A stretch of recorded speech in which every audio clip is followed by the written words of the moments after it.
श्री राघवेंद्र सरकार का अवतार, श्री राम अवतार।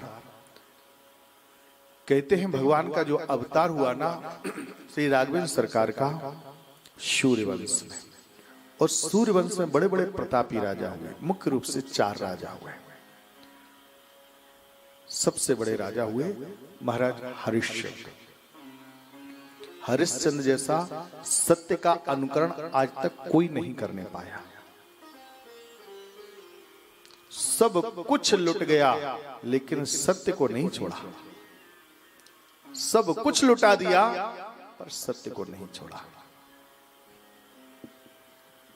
भागवत में भी लिखा है सत्यम परम धीमहि, यानी सत्य ही नारायण है और नारायण ही सत्य है। तो किसको नहीं छोड़ा? बोले नारायण को। सत्य का दूसरा नाम क्या है? नारायण।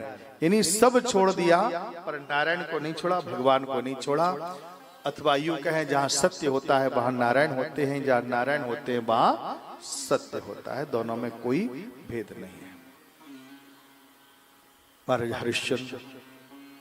दूसरे राजा हुए महाराज अम्बरीश।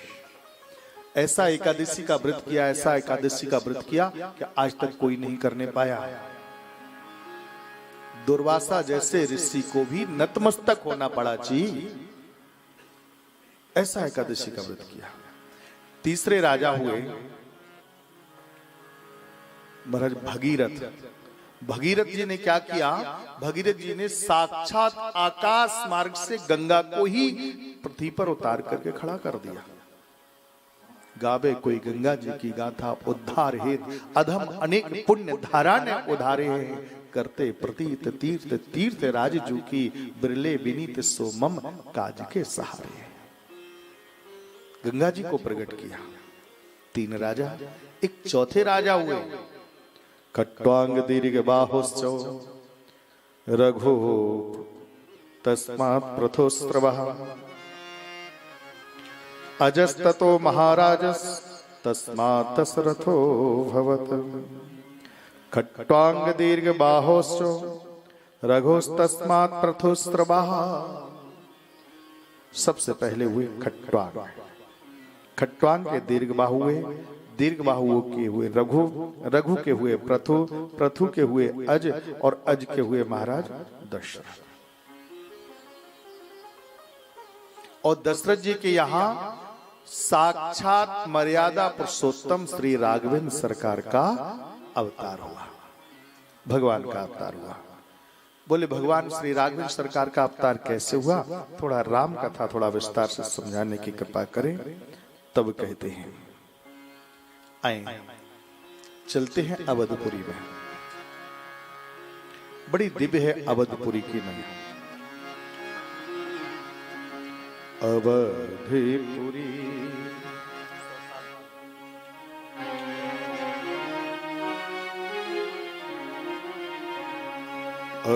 अवधपुरी रघुकुल मणि राऊ।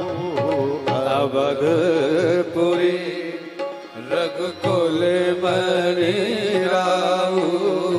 अवधपुरी रघुकुल मणि राऊ। अवधपुरी रघुकुल मणि राऊ।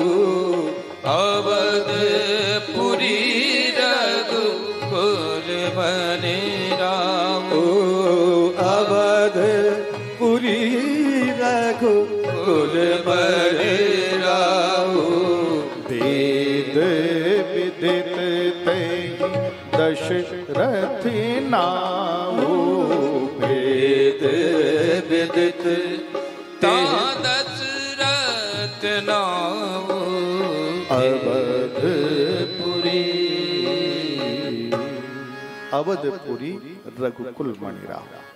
एक अवधपुरी है, वहां पर एक राजा रहते हैं। धर्म धुरंधर गुण निधि ज्ञानी, हृदय भगति मति सारंग पानी। धर्म धुरंधर है, गुण निधि है, ज्ञानी है, सब कुछ है। हृदय भगति मति सारंग पानी। इनके हृदय में भक्ति कूट कूट करके भरी हुई है। और जिसके हृदय में भक्ति होती है ना, वहां पर भगवान रहते हैं। जिन हरि भगत, जिसके हृदय में भक्ति है, भगवान को वहां आना ही पड़ता है। इनके हृदय में भक्ति कूट कूट करके भरी है, और इतनी भक्ति आपको बताऊं, हमेशा माला इनके हाथ में रहती है। तुलसी जी की माला हमेशा हाथ में लिए रहते हैं। एक बार क्या हुआ, इनकी मित्रता थी देवराज इंद्र से। तो देवराज इंद्र से जब इनकी मित्रता थी, तो एक बार देवराज इंद्र के पास में गए और वहां जाकर के सत्संग किया। सत्संग चलता रहा, बहुत दिन हो गए, बहुत समय व्यतीत हो गया, सुबह से शाम हो गई। अब सत्संग के बाद में चलने लगे तो रास्ते में क्या हुआ, इनके हाथ में एक माला थी, वो माला वहीं पर छूट गई। लौट करके फिर चल पड़े माला को लेने के लिए। अब जैसे माला को लेने के लिए गए, अब यहाँ पर एक प्रश्न उठता है, क्या अयोध्या के राजा दशरथ जी के पास में तुलसी जी की मालाओं की कोई कमी थी क्या, जो इतनी दूर लौट करके गए माला लेने को?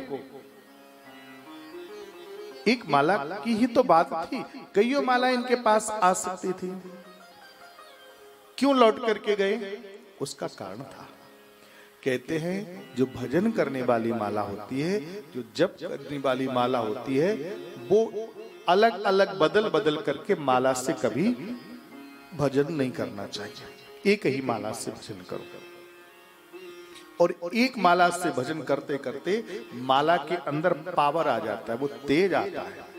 माला को भजन करते करते करते करते करते माला का स्वरूप ही बदल जाता है।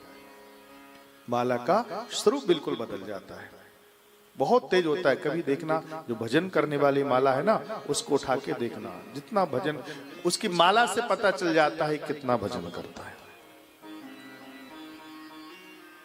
और अगर की माला के अंदर तेज आ गया, माला के अंदर पावर आ गया, तो आपको सच बात बताऊं, भाला वाले से बच सकते हो, पर माला वाले से बचना मुश्किल है।